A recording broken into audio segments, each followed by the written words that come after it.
Good morning 11th class. देखिए, आप chapter read कर रहे थे प्राकृतिक संकट तथा आपदाएं, ठीक है। तो इसमें मैंने आपको सुनामी के बारे में पढ़ा दिया है, अर्थक्वेक भूकंप वगैरह के बारे में पढ़ा दिया है। अब जो हमारी प्राकृतिक आपदाएं हैं उनमें से हम थर्ड प्राकृतिक आपदा के बारे में बात करेंगे। और थर्ड प्राकृतिक आपदा हमारी क्या है? उष्णकटिबंधीय चक्रवात, ठीक है। तो देखिए, ये जो चक्रवात होते हैं, ठीक है, ये कहाँ पर आते हैं? जहाँ पर कम प्रेशर होता है, ठीक है, कम दबाव होता है। और ये जनरली जो आते हैं ना, वो 30 डिग्री मतलब नॉर्थ और 30 डिग्री जो साउथ है, अक्षांश रेखाएं। देखिए, मैंने आपको क्लियर कर रखा है कि अक्षांश रेखाएं क्या होती हैं, ठीक है। What do you mean by the latitudes? Latitudes क्या होते हैं? लेटिट्यूड्स जो हैं वे हमारे हॉरिजॉन्टल लाइंस होती हैं ग्लोब के ऊपर, ठीक है। काल्पनिक रेखाएं होती हैं जो हमने ग्लोब जो है वह पृथ्वी को रिप्रेजेंट करता है, तो उसके ऊपर काल्पनिक रेखाएं जो हॉरिजॉन्टल लाइन बनी होती हैं उन्हें हम अक्षांश रेखाएं कहते हैं। और ये जो अक्षांश रेखाएं, इनमें देखिए जो बिल्कुल सेंटर से गई हुई है उसे 0 डिग्री बोला गया है, ठीक है, जिसे विषुवत भी बोलते हैं, इक्वेटर भी बोलते हैं, भूमध्य रेखा के नाम से भी हम इसे जानते हैं। ये जो साइक्लोन्स होंगे बेटा, ये 30 डिग्री नॉर्थ, ठीक है। देखिए, ये हमारा नॉर्दर्न हेमिस्फीयर है and this is our southern hemisphere. 0 degree से जो नीचे की तरफ का है उसे हम क्या बोलते हैं? साउदर्न हेमिस्फीयर बोलते हैं। 0 डिग्री से जो ऊपर वाला है उसे हम क्या बोलते हैं? नॉर्दर्न हेमिस्फीयर बोलते हैं, ठीक है। क्लियर टू यू इतना? ठीक है। तो उसके बाद देखिए, जो 30 डिग्री नॉर्थ और 30 डिग्री साउथ अक्षांश की बात करूँ, लेटीट्यूड की बात करूँ, तो जनरली जो है ये वहाँ आते हैं। ये आमतौर पर 500 से 1000 किलोमीटर क्षेत्र में फैला होता है और इसकी ऊर्ध्वाधर जो ऊंचाई है, ऊंचाई देख सकते हैं आप यहाँ से कितनी है? 12 से 14 किलोमीटर तक हो सकती है। उष्णकटिबंधीय चक्रवात या प्रभंजन एक ऊष्मा इंजन की तरह होते हैं, जिसे ऊर्जा प्राप्ति समुद्र सतह से प्राप्त जल वाष्प की संघनन प्रक्रिया में छोड़ी गई गुप्त ऊष्मा से होती है। देखिए, यहाँ यदि हम बात करें उष्णकटिबंधीय चक्रवात की, ठीक है, तो यहाँ हम देखेंगे कि प्रभंजन एक ऊष्मा इंजन की तरह होते हैं, जिसमें ऊर्जा प्राप्ति समुद्र सतह से प्राप्त जलवाष्प की संघनन प्रक्रिया में छोड़ी गई गुप्त ऊष्मा से होती है। अब उसके बाद हम यहाँ बात करेंगे उष्णकटिबंधीय चक्रवात की उत्पत्ति के बारे में वैज्ञानिकों में अभी मतभेद है, ठीक है। ये चीज़ क्लियर नहीं है कि इनका जो ओरिजिन है वो किस वजह से होता है। इनकी उत्पत्ति के लिए निम्नलिखित प्रारंभिक परिस्थितियों का होना आवश्यक है। कुछ परिस्थितियां हैं जो कंपल्सरी हैं, या हम ये कह सकते हैं कि कुछ प्रारंभिक परिस्थितियां ऐसी होती हैं जिनकी वजह से चक्रवात आते हैं, ठीक है। सबसे पहले लगातार या पर्याप्त मात्रा में उष्ण व आर्द्र वायु की सतत उपलब्धता, जिसे बहुत बड़ी मात्रा में गुप्त ऊष्मा जो है वह निर्मुक्त होती है।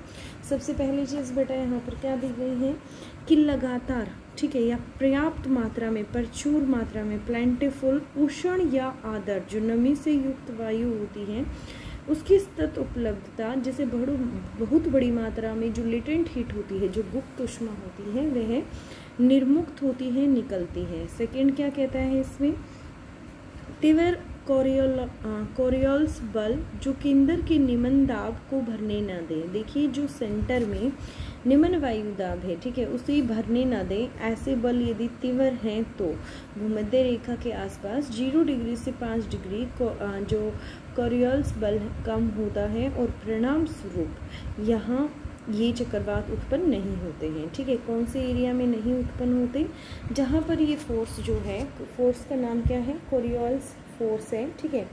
और ये जो कोरियोल्स फोर्स है जहाँ पर ये कम है, ठीक है, तो वहाँ पर ये चक्रवात जो है जनरली उत्पन्न नहीं होते हैं। जैसे 0 से लेके 5 डिग्री के बीच में कम उत्पन्न होते हैं। फिर थर्ड हम बात करेंगे क्षोभ मंडल में अस्थिरता। देखिए बेटा, क्षोभ मंडल किसे बोला जाता है? जिस लेयर पर हम रह रहे हैं, ठीक है, और उस लेयर को क्या बोला जाता है? क्षोभ मंडल बोला जाता है। तो ये कहता है क्षोभ मंडल में अस्थिरता, जिससे स्थानीय स्तर पर निम्न वायु दाब क्षेत्र बन जाते हैं।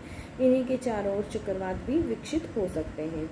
फिर फोर्थ की बात करेंगे हम, मजबूत ऊर्ध्वाधर वायु फान की अनुपस्थिति, जो नम और गुप्त ऊष्मा युक्त वायु के ऊर्ध्वाधर भाव को अवरुद्ध करे, ठीक है।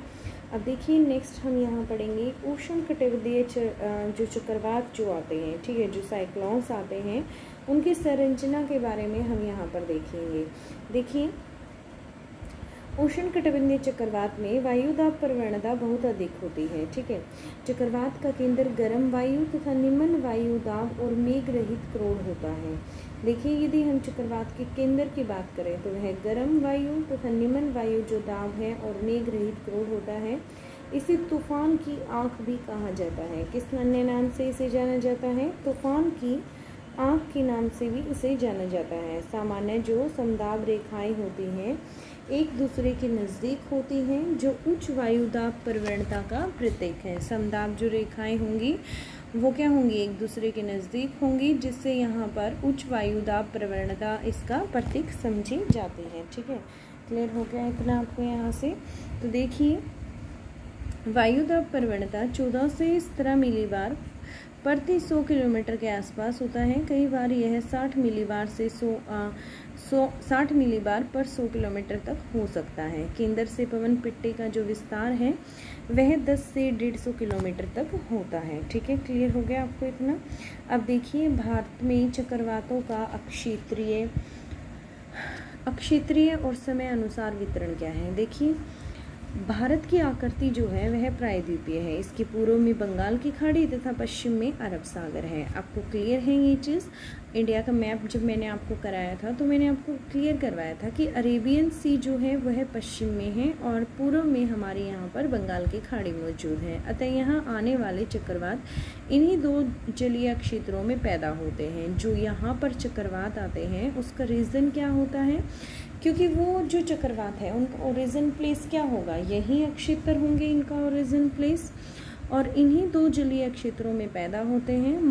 मानसूनी मौसम के दौरान चक्रवात 10 डिग्री से 15 डिग्री उत्तरी अक्षांशों के बीच पैदा होते हैं। देखिए, मानसूनी मौसम के कारण जो चक्रवात होते हैं वह यहाँ कितनी डिग्री से 10 से 15 डिग्री के बीच में होते हैं। बंगाल की खाड़ी में चक्रवात ज़्यादातर अक्टूबर और नवंबर में आते हैं। जो बे ऑफ बंगाल है, बंगाल की जो खाड़ी है, वहाँ पर साइक्लोन्स कब आते हैं? अक्टूबर और नवंबर में। यहाँ चक्रवात 16 डिग्री से 21 डिग्री उत्तर और 92 डिग्री पूर्व देशांतर से पश्चिम में पैदा होते हैं, परंतु जुलाई में यह सुंदरवन डेल्टा के करीब 18 डिग्री उत्तर और 90 डिग्री पूर्वी देशांतर के बीच में उत्पन्न होते हैं। क्लियर हो गया आपको? ये आपको यहाँ से चक्रवात से संबंधित भारत की स्थिति को क्लियर किया गया है। अब नेक्स्ट हमारा क्या है? उष्ण कटिबंधीय चक्रवातों के परिणाम क्या आते हैं। देखिए, अभी हमने जो पढ़ा, हमने पहले पढ़ा कि उष्ण कटिबंधीय चक्रवात क्या होते हैं, फिर हमने उसकी संरचना के बारे में देखा, फिर वही स्थिति हमने भारत के बारे में देखी, और अब इसके आउटपुट, इसके जो कॉन्सिक्वेंसेस हैं वो क्या क्या हैं। देखिए, यह पहले बताया जा चुका है कि उष्ण कटिबंधीय चक्रवातों की ऊर्जा का स्रोत उष्ण आर्द्र वायु से प्राप्त होने वाली गुप्त ऊष्मा है। ठीक है, जो उससे गुप्त ऊष्मा निर्मुक्त होती है वही इसका मुख्य स्रोत है। अतः समुद्र से दूरी बढ़ने पर चक्रवात का बल जो है वह कमजोर हो जाता है। देखिए, यदि समुद्र से ज़्यादा दूरी है तो चक्रवात का जो बल है, जो फोर्स है, वो कम हो जाएगा। भारत में चक्रवात जैसे जैसे बंगाल की खाड़ी और अरब सागर से दूर जाता है उसका बल जो है वह कमजोर हो जाता है। तटीय क्षेत्रों में अक्सर जो है वह उष्ण कटिबंधीय चक्रवात 180 किलोमीटर प्रति घंटा की दर से गति से टकराते हैं। इसी तूफानी क्षेत्र में समुद्र तल भी असाधारण रूप से ऊपर उठता है, जिसे तूफान मुहिम कहा जाता है। इसी तटीय क्षेत्र में बस्तियां, खेल पानी में डूब जाते हैं तथा फसलों और कई प्रकार के मानवकृत ढांचों का विनाश हो जाता है। देखिए, जब भी साइक्लोन्स आते हैं तो अपने साथ बर्बादी तो करके ही जाते हैं।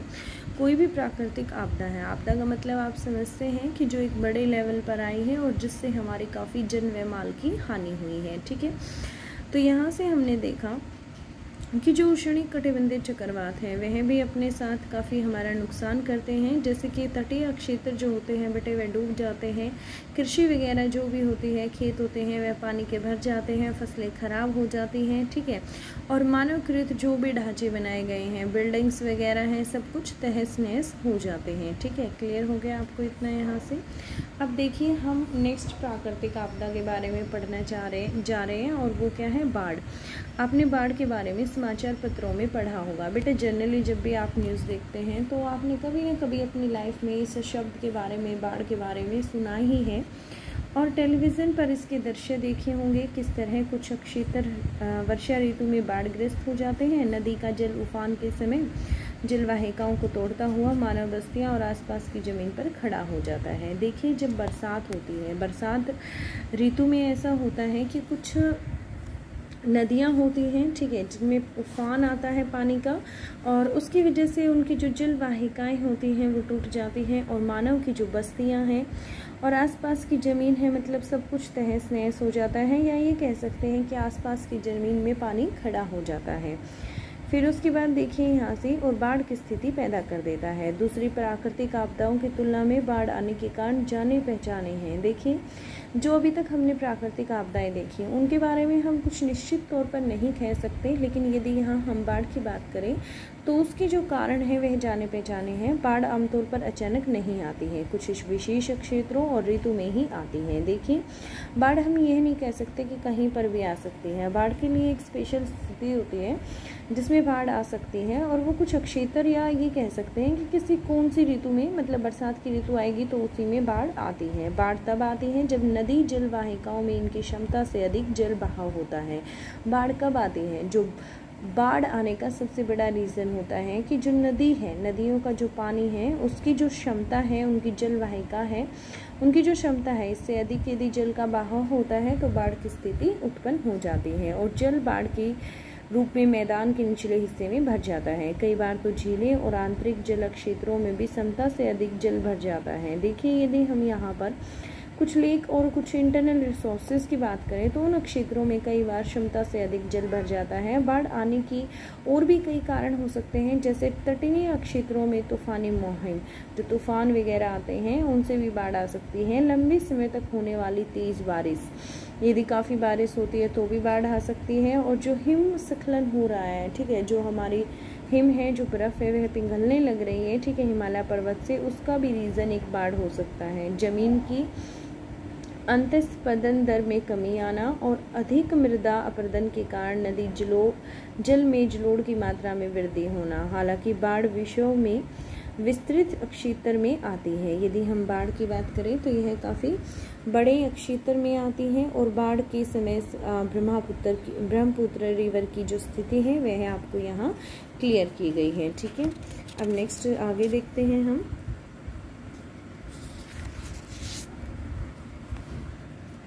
तथा काफ़ी तबाही लाती हैं, परंतु दक्षिण पूर्व और पूर्व एशिया के देशों, विशेषकर चीन, भारत और बांग्लादेश में इसकी बारंबारता होने वाले नुकसान अधिक हैं। दूसरी प्राकृतिक आपदाओं की तुलना में बाढ़ की उत्पत्ति और उसके क्षेत्रीय फैलाव में मानव एक महत्वपूर्ण भूमिका अदा करता है। मानव क्रियाकलापों, अंधाधुंध वन कटाव, अवैज्ञानिक कृषि पद्धतियाँ और प्राकृतिक अपवाह तंत्रों का अवरुद्ध होना, नदी तल और बाढ़कृत मैदानों पर मानव बचाव की वजह से बाढ़ की तीव्रता, परिणाम और विध्वंसता बढ़ गई है। देखिए यहाँ पर एग्जैक्टली आपको सारे रीज़न दिए गए हैं जो मानव के क्रियाकलाप हैं जिनकी वजह से बाढ़ आने के ज़्यादा चांसेस हो जाते हैं, या ये कह सकते हैं बाढ़ के चांसेस बढ़ जाते हैं। भारत के विभिन्न राज्यों में बार बार आने वाली बाढ़ के कारण जन माल का भारी नुकसान होता है। देखिए यदि यहाँ पर हम देखें तो विभिन्न राज्यों में बार बार आने वाली बाढ़ के कारण जान और माल का भारी नुकसान होता है। राष्ट्रीय बाढ़ आयोग ने देश में 4 करोड़ हेक्टेयर भूमि को बाढ़ प्रभावित क्षेत्र घोषित किया है। मानचित्र 7.6 आपको दिया गया है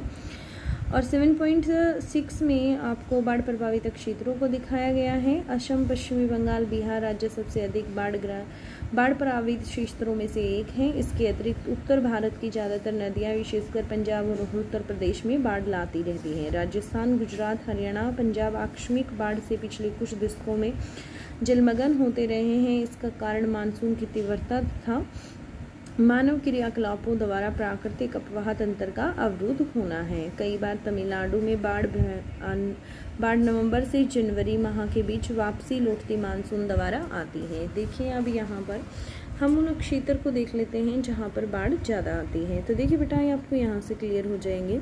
ये कुछ शेडेड रीजन आपको दिए गए हैं, ठीक है, और इन शेडेड रीजन में हम देखेंगे कि जहाँ पर ज़्यादा बाढ़ के आने के चांसेस हैं तो वो बिल्कुल ही ज़्यादा डार्क शेड आपको गिवन है, ठीक है। और ये डार्क शेड आप यहाँ से देख सकते हैं, उससे लाइट कम और फिर उससे लाइट, ठीक है, और मध्यम, और फिर ये बिल्कुल ही डॉटेड और ये बिल्कुल डॉट लगे हुए हैं, ठीक है। तो यहाँ से हम देखेंगे जो बिल्कुल डार्क रीजन है, देखिए आपको ये दिया गया है बेटा, ये जो एरिया है ये त्रिपुरा का है और ये मिजोरम का है, ठीक है। यहाँ बाढ़ के ज़्यादा चांसेस हैं। फिर यहाँ हमने देखा यहाँ पर बाढ़ के ज़्यादा चांसेस हैं क्योंकि इंडस रिवर भी यहीं से गई हुई है। And this is the state Jammu and Kashmir. और नाउ ये जो रीजन है ये लद्दाख का रीजन है और इस साइड जो है वह जम्मू टेरिटरी का रीजन है, ठीक है। क्लियर हो गया आपको इतना यहाँ से। अब फिर उसके बाद देखिए बेटा सेकंड रीडिंग करते हैं। अति जो लाइट शेड है, ठीक है, देखिए बेटा लाइट शेड ये बिल्कुल ही लाइट है। ये वाली जो शेड जो हमारा कोस्टल रीजन दिखा रही है ये भी बाढ़ का ही रीजन है और ये वाला भी बाढ़ का रीजन है ब्रह्मपुत्रा रिवर की वजह से, ठीक है। फिर कम वाला कौन सा है, एक ये वाला है, ठीक है। ये जो हम जनरली हम कह सकते हैं गंगा का मैदान के उससे से हम जानते हैं, तो ये गंगा का मैदान है, ठीक है, जहाँ से गंगा रिवर का ओरिजिन प्लेस है। तो इस क्षेत्र को हम बाढ़ का क्षेत्र कहते हैं। जैसे कि हरियाणा, पंजाब, यूपी और बिहार को क्रॉस करते हुए यह पश्चिमी बंगाल में एंटर करते हैं, ठीक है। फिर उसके बाद यहाँ हम कम रीजन वाला हमारे पास कम बरसात वाला एक यहाँ पे ये भी है अरुणाचल प्रदेश, फिर उसके साथ नागालैंड है, ठीक है। अब डॉटेड की बात कर लेते हैं जो लाइनिंग में रिप्रेजेंट की मध्यम है, ठीक है। मध्यम की रिप्रेजेंटेशन ये आपको यहाँ पर दी गई है। फिर उसके बाद बिल्कुल जो लाइट डॉटेड है, लाइट डॉटेड जैसे ये महाराष्ट्र का रीजन है, मध्य प्रदेश का रीजन है, कुछ परसेंट छत्तीसगढ़, उड़ीसा और झारखंड भी इसमें सम्मिलित हैं, तो यह मध्यम है, ठीक है। और जहाँ पर बिल्कुल ही चांस नहीं है बाढ़ आने के वो रीज़न हमें दिया गया है। कुछ एरिया बेटा यहाँ पे महाराष्ट्र का है एंड कुछ कर्नाटका का और इसमें कुछ परसेंट केरला का एरिया भी सम्मिलित किया गया है, ठीक है।